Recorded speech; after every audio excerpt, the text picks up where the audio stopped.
So, what do you know of your dad's childhood in Canada? I don't know anything of my dad's childhood. Nothing. My dad never really talked about it. My mom told me all I knew. He just never talked about it. Anything I ever heard was from either my mom or from Uncle Willie, because my dad knew Uncle Willie before my mom and dad were married. I just know that he had, at age 21, he had no family left. How did Grandpa? He had a lot of property around Georgian Bay on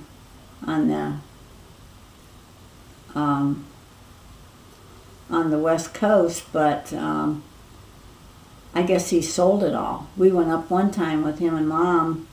First time Jimmy went to Canada, and we left the point, and then we went up to Thornbury, and my dad says, "Do you want to go do some trout fishing?" So Jimmy says, "Yeah." So we all got in the car and went up, and my dad walked around like he just knew everybody, every place.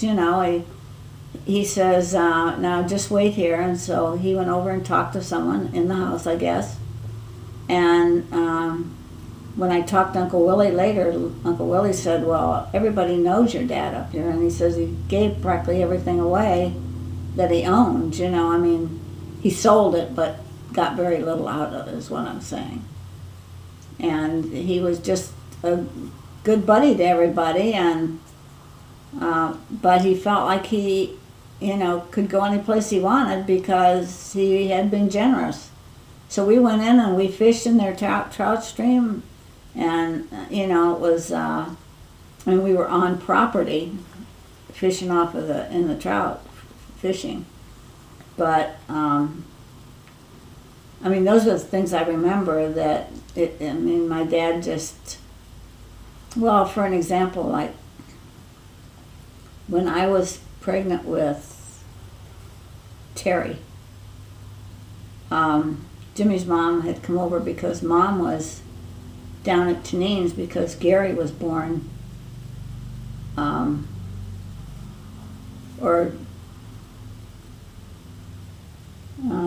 me see if I got this straight. Yeah. She was at one of either Henrietta's or at another scam. Could be. Hello?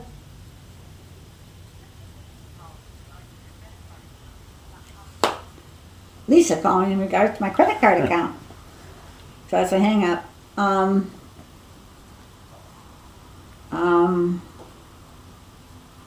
Where was I? Everybody knew him. Trout fishing. Oh, Aunt Jenny. Gary was born. Oh, yeah, and my dad came over that night for dinner, and he sat there and ate dinner, and I went in. Jimmy and the kids went out to play ball, so I went in the bathroom to get ready to go to the hospital. I had called the doctor in the afternoon, and the doctor said he was playing golf, but he said, "You get here as soon as you can." Well, I had stuff to do. I had to get some baby stuff out and clean it up and get ready for everything. So I was feeling okay. I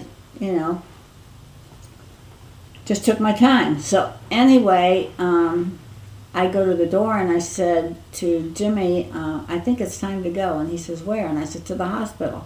Well, he ran in and tried to shave, and finally we get in the car, and my dad says, "Do you mind if I go with you?" We said, "No, come ahead." So he got in the car, and we go up the street, and he said, "Just drop me off at Rossi's," which was a restaurant bar down at the end of our street. So we dropped him off, and when he got out of the car, he said, "Where are you guys going?" And we said, "Well, I'm going to the hospital." "Oh, really?" And I said, "Yeah." He says, "Okay, see you later." So we went down to the hospital, and have a wheelchair there for me, and the nurse, I tell them who I am, and the nurse says, we've been waiting on you all day. And I said, well, I'm here now. So we get in the elevator, and Jimmy doesn't get in. I mean, I guess they said they would call him or something. And before they closed the door, Jimmy says, how long do you think it's going to take? I said, well, I really don't know. Luckily, it didn't take very long. I was only in labor about 4 hours, I think, with Terry. So before I know it, they're all back at the hospital. My dad's there, Jimmy's there, Jack and Betty are there. So,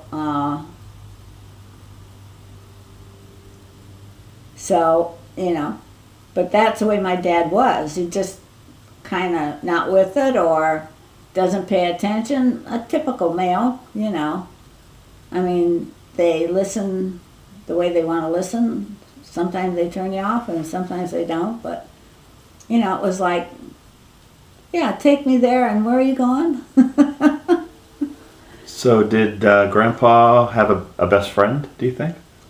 He had several that he worked with. In fact, a couple of them helped him change the plans of the house around before Jimmy was in the picture, and changed like their bedroom to a living room and that type of stuff. When he did the upstairs, and then this one was a bricklayer, and he even helped Jimmy build our house. He showed Jimmy how to lay brick and stuff, block and stuff.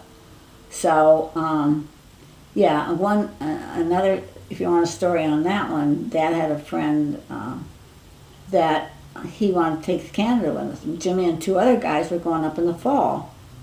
I think it was the end of October, Thanksgiving. And my dad, Jimmy wouldn't go, of course, without Dad. They were going to Thornbury. And so Dad wanted to know if, I can't remember his name, it'll come up, could go. He wanted a friend too. So I said something to Jimmy, and Jimmy said, no, there just won't be room in the car. So I told my dad that. Well, I spent half the night talking to my dad on the phone and telling him he couldn't go. And my dad says, well, he's packed. I said, well, Dad, why didn't you tell him earlier, you know? Well, I couldn't tell him. So when Jimmy got home from work in the morning, he worked midnight to 6,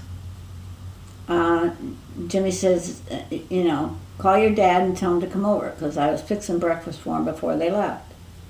So I did, and Dad came over, and we're sitting down eating, and I said, now did you call, I can't remember his name, he lived out on Kent Road. Did you call him and tell him he couldn't go? And he says, no, he's waiting for us. So Jimmy had no choice but to go by and pick him up, which they did. And it was on the way to Canada. It was on our 91 to go to Canada. So they go up there, and when they get up there, they are staying at little cabins down by the docks. And they had gone up to Aunt May and Uncle Willie's for a dinner and so on. But they ate a lot downtown because they didn't want to be pests. And these cabins were really cold. I mean, they took 2 cabins, and I almost thought of his name again. Begins with an E. He had boiled some eggs on the heater, so they had, the one cottage had hard-boiled eggs whenever they wanted it. And but Uncle Freeman and a friend of Dad's from his growing up came down to see Dad, and Dad left with them and left his friend in the cabin with Jimmy's friends. So they all went out fishing that day and took him with them, and I wish I could think of his name. Anyway, they really weren't very nice to him. They hit every wave that soaked him down, and I mean, they were being bullies, you know. They were being bullies. And my dad didn't show up the whole time. He was off with Uncle Freeman and his friend for the whole weekend. finally they get ready to come home, and Aunt Mabel wanted them to come up and have breakfast before they left, and Jimmy said, no, we've got to get on the road, we'll stop on our way. But where is Harold? Because he came with me, he's going home with me. So pretty soon he comes up with Uncle Freeman and this other friend, and he's not feeling any pain. And he says to Jimmy, well, we've got to go up to Freeman's and get the fish I ordered. Jimmy says, what fish? And they had a 100-pound of perch they were supposed to bring back. And then he says, and then we've got to go to so-and-so's because I ordered a barrel of apples. They were green apples. So Jimmy had to go pick those up. So then they got all that stuff in the car, and that name keeps flashing through me, and I just can't think of it. And they put my dad and this other guy in the car, and the next thing you know, one of them's out the other side. So finally Jimmy says to Brownie, who was Jimmy's friend, stand at that door and don't let anyone open it. So they finally got him in the car and they got on the road. But when they got home, there wasn't a word said. My dad never said anything about it. You know, they'd split up the perch and cleaned it, and you know, but nothing was ever said. But that was a funny weekend. A couple funny of them that Jimmy took up to Canada.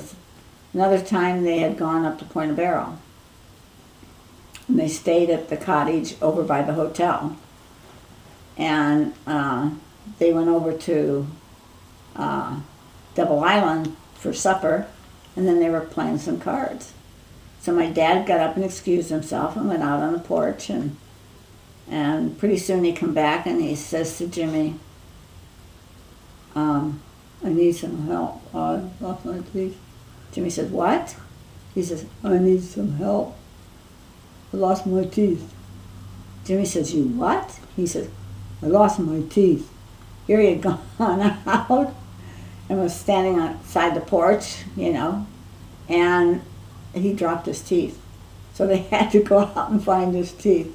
Another time they went down to, this might have been the same trip, they went down to Albert Stokes, who was a relative, a third relative by marriage or something. And he had like a winter home. And he always, there was no alcohol at Point of Barrel at that time. So Albert would always have beer and stuff in his cooler so that if anyone wanted to buy it any time, they could. So they went down there to get a case of beer. So they walk up this cement walkway, which is rare up there, and grass, which is rare, and to get the beer. And then they're on their way back, and they get down to the boat, and they said, where's Harold? Where's Dick? And they turn around, they can't find him. Finally, they hear someone saying, help, get me out of here. Help, get me out of here. Here they went back, and there was a big dip in the ground like this where he must have been digging something out, and my dad had fallen in that, and that's the way he was laying, just like this. So there were a lot of memories from those trips that I heard that Jimmy told me, because I didn't go on those. So what do you know about Grandma's childhood up in Canada? just that she took care of her siblings most of the time. Sounded like, you know, she just was either babysitting or something all the time. So tell us where she was born and where she lived She was and born what she in did. Perry Sound. Okay, so start over because I interrupted you. She was born in March, and that's probably when they were up there with the tug. Let's say the whole thing over again. Where she was born and when. She was born in Perry Sound, Ontario, Canada, and she was born the 15th of March, and it must have been when the tug was already up there. They went up there probably the 1st of most of the time they went across the lake. I don't know whether they did then or not, or whether that, back then, or I imagine they did, because I don't think there were probably roads back then that would, it was probably shorter to go by water. And, but because they used to be at Point of Barrel in the summertime from like March to the end of October, and then they would go back to Thornbury, and then for the winter months they would mend their nets in Thornbury. So they had two homes. That's where the bed and breakfast now is. The Oldfield house is where they stayed in the wintertime.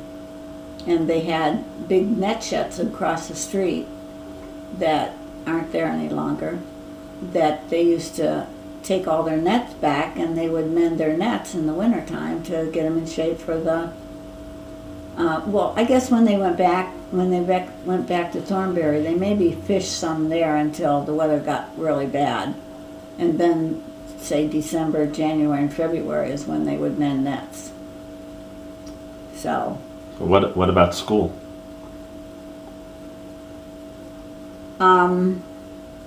I don't know about my mom, but I imagine it's close to what it was for my dad. I know that he was in a one-room schoolhouse, all grades together.